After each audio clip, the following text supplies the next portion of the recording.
We're here in Mount Isa for a few days and we're talking to locals about what they think about climate justice.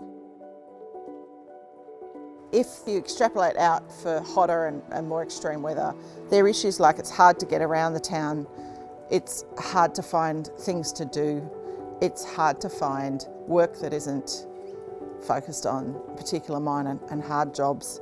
There's a lot of talk about lead in the soil and what people do and what families do to try to avoid high lead levels in children, for example. And so they were most of the concerns. We heard about domestic violence and the lack of domestic violence facilities. So it was this idea of how to make Mount Isa a really vibrant community. Across some of the communities that we've already visited, I think that this threat to sustainability in some ways is more exacerbated in the Mount Isa context just because of the reliance on, the big industry, the mines and that.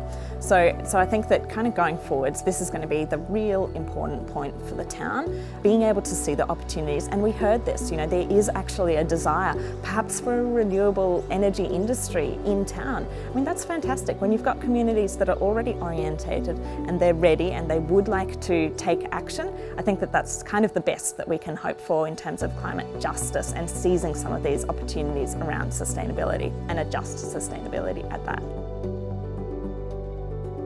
Water is clearly a theme of justice for people, so they feel like water is precious, water is very important to pastoralists and people in the town, and it was a theme that came up for everyone we talked to.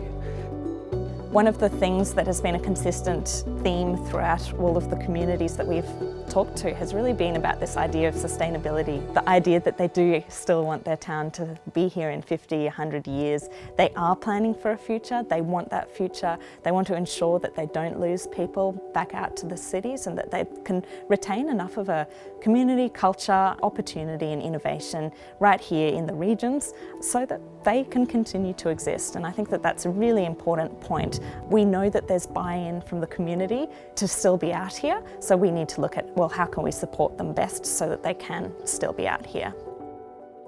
Having the opportunity to visit Mary Kathleen, which is a nearby old depleted uranium ghost town essentially, in operation for about 30 years. Once the resources were depleted and the township kind of moved on, the concern for Mount Isa residents was really, if we are so dependent on the mine and something does happen to it in the future, then really what is the town's future? And I suppose even in the kind of here and now, there was a desire for greater economic diversity in what sustained the town, as well as giving people options. So I think that was a really important part because ultimately Mount Isa is on that main arterial from Brisbane and Darwin, but still, people are concerned about, well, what does the diversity of sustainability look like for their town?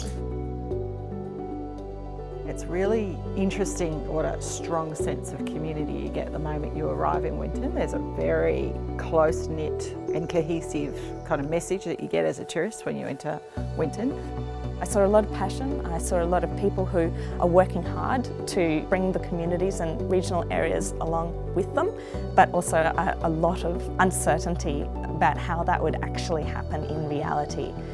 For me, some of the justice issues that really stuck out to me were around youth justice, therefore. Are we selling out the future's generation, their whole livelihood, their housing options? And some of the people we talked to mentioned this. They don't want to feel like they've only got one option going forwards. They want to feel like, okay, we've thought about some of the issues and how this will affect very different remote areas, and we've got options. So I think that that's a really important part of this whole thing, right? If we're looking to climate justice, then how can we understand how communities are experiencing justice and injustice? And then secondly, empower them with options so that they can address that when climate action is being taken and we really need to adapt as a community.